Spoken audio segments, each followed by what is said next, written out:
Buenas tardes, todos, amigos de la OSC ONG Sin Componenda.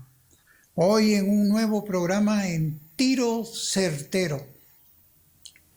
Un tiro que siempre llega a la verdad, a la conciencia de aquellos reflexivos que quieren conocer un poco más allá del conocimiento, de lo que es la verdad del corazón, la verdad de la mente, la verdad de la integridad de las personas.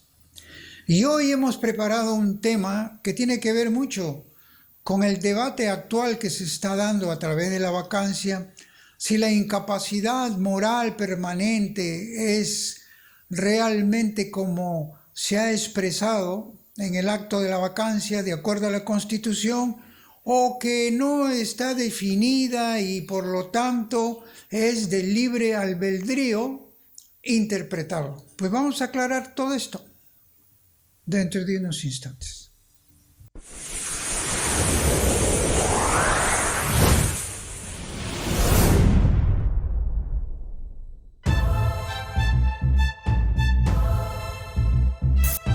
Porque Tiro Certero no solo da conocimiento, porque Tiro Certero no solo se queda en un razonamiento, porque Tiro Certero es su programa con sentido de la trascendencia, la vida completa del hombre, del ser humano integral, biopsicosocial espiritual.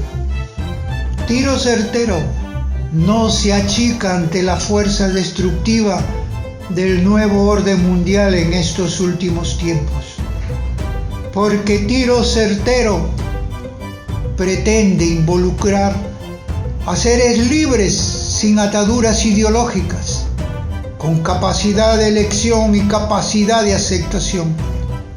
Por eso nos oponemos a las imposiciones de un mundo globalizado poshumano y a un estado totalitario y dictador. Porque Tiro Certero respeta la dignidad humana y comprende a aquellos con ideas, posturas y costumbres adoptadas libremente diferentes a las nuestras. Pero ello no significa que consintamos que una minoría nos imponga las suyas, quebrando así nuestra libre elección y libertad humana.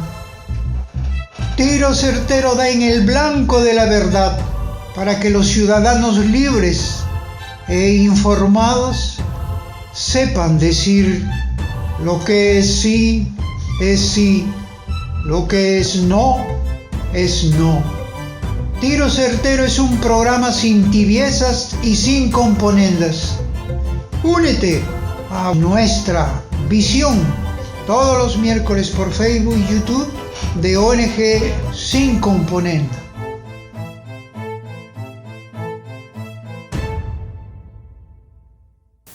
Bien, vamos a ver el ámbito interpretativo de lo que significa la incapacidad moral permanente. Hemos escuchado a periodistas, a abogados, constitucionalistas, y no hay una exactitud en una definición, o por lo menos un concepto, o la amplitud del significado que encierra la incapacidad moral permanente. Y por lo tanto nosotros vamos a aportar también algo que es de nuestra cosecha, pero en base al conocimiento del ser humano, la naturaleza humana. ¿Por qué es que se incurre en la incapacidad moral permanente? Porque esto es algo genérico, esto va para todos, pero hay una carga grave para los que tienen investidura. Nosotros sabemos, de acuerdo a la Constitución, el artículo 113, ya esto lo hemos escuchado hasta la sociedad, cuando se remueve un presidente, cuando caiga en incapacidad moral o física, temporal o permanente, cuando sale del país, cuando su permiso del Congreso es por determinados días y se excede o de repente se manda a mudar, como se dice, y no puso en conocimiento del Congreso de su salida. Hay otros aspectos también cuando disuelve el Congreso sin autorización del Consejo de Ministros. También cuando comienza a presionar, a manipular, a restringir la libertad que tiene el Jurado Nacional de Elecciones. ¿Por qué? Porque ahí está atentando contra los derechos de todo un pueblo, del elector, de los ciudadanos. Y eso también, de acuerdo a un acto que puede ser o repetitivo o acto aislado, pero por la gravedad encierra o está o se encuadra dentro del ámbito de la incapacidad moral permanente. Lo vamos a ver. Entonces, todas estas posturas que se dan a través de diferentes interpretaciones, nosotros lo vamos a desintegrar y vamos a ver solamente lo que es la incapacidad moral. Entonces ya los marcos históricos que han existido en el manejo de la Constitución siempre lo han relacionado a que tiene que ver con aspectos de incapacidad, de una alteración mental o vinculado a la psicología, tantos aspectos, pero lo que sí debemos decir que son interpretaciones no completas, erradas muchas veces, porque tampoco por ahí hemos escuchado que es un sentimiento. No es un sentimiento tampoco la incapacidad moral. No es esa vinculación psicológica que hemos hablado, sino tenemos que ver que la incapacidad moral no tiene nada que ver con esos aspectos psicológicos, físicos, sino básicamente con un estado de conducta de la persona. Por lo tanto, la incapacidad inmoral está relacionado precisamente a esas inclinaciones, tendencias, opciones, sí estoy diciendo opciones, a vivir, a situarse, a actuar, a realizar acciones en un estado de conducta torcida, desviada de una rectitud, de una decencia, de una honestidad, tanto en actos públicos como en actos privados. Y eso es para todo el género humano. Pero cuando se trata de funcionarios públicos, actividades públicas y estado de una investidura pública, estamos hablando ya de estilo de vida. ¿Por qué?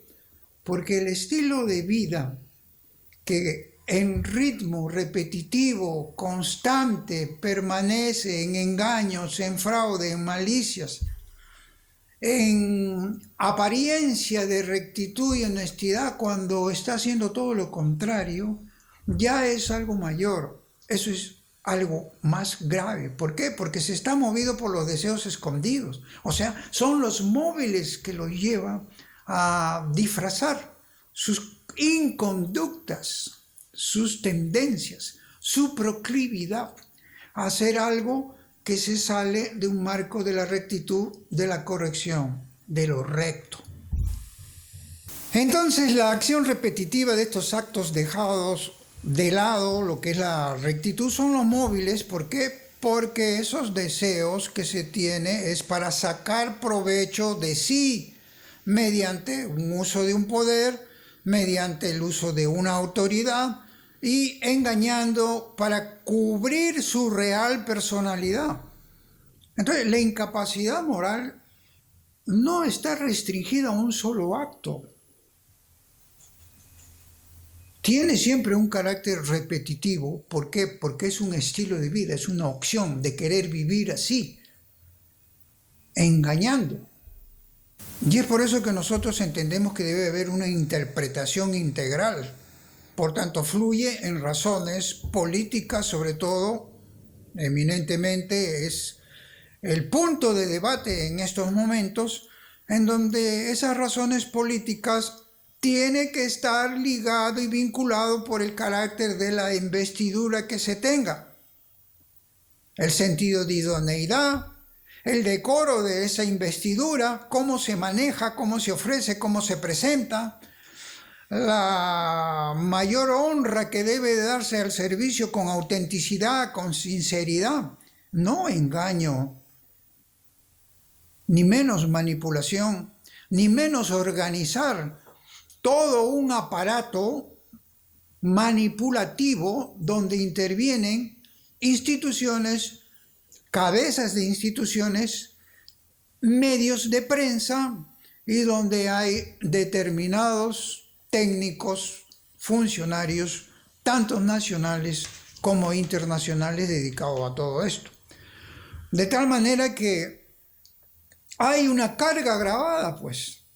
¿Por qué la situación de incapacidad moral se da en un gobernante como carga agravada? Y aquí es la primera diferencia, una simplicidad de la incapacidad moral y otro con carga agravada. Y la carga agravada sí la tienen los que manejan autoridad, los que tienen poder, los funcionarios públicos.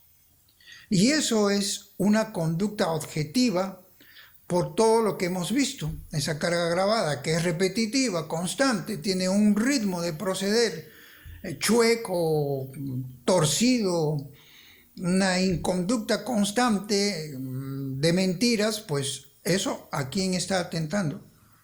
A una ciudadanía que espera algo distinto, una ciudadanía que quiere una participación como reflejo de una democracia con aquel que está en la cabeza para que dé buen ejemplo de honradez, de servicio y de muestra de preocupación por las clases necesitadas que existen. Pero no me voy a meter plata al bolsillo, negocios escondidos a espaldas. Nadie me ve, hago lo que quiero, el pueblo está manipulado por los medios y eso constante y repetitivo. Todos los gobiernos hacen lo mismo. Pero ahora, ¿qué pasa? Este gobierno que hubo anteriormente, el de Vizcarra, calcó todas las operatividades corruptas, porque tiene que ver esto con la corrupción. Y si nosotros queremos verdaderamente tener una integridad de la persona, la integridad como funcionario público, porque cuando más alto es el rango o jerarquía, es mayor la obligación de una conciencia recta, de un pensamiento más puro, no indecente, no honesto. Lo cual significa para nosotros que aquí debe haber un adicional a la Constitución, porque la incapacidad moral permanente como carga grave es para todos los funcionarios públicos, es para un ministro también, es para un congresista también. Con esto evitaríamos nosotros mayores proclividades a la corrupción, las tendencias, la opción. Nadie me ve, yo robo. ¿Y por qué? Porque la psicología delincuencial es esa.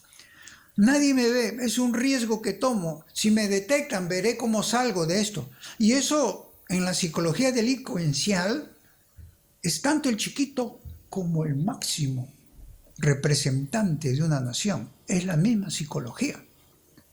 Y por tanto hay que tener un marco de visión mucho más completo para poder definir y ver los parámetros necesarios en la cual no se puede salir de lo que es esto, una incapacidad moral. Por eso nosotros consideramos que en ese artículo 113 debe añadirse o ver una conectividad para que tenga un mayor alcance. Los congresistas y funcionarios públicos, los ministros de Estado, todos caen. Sí, en la vida privada también sucede, en las empresas, pero ellos tienen reglamento de trabajo y determinan una separación. Es igual, en el ámbito religioso es lo mismo.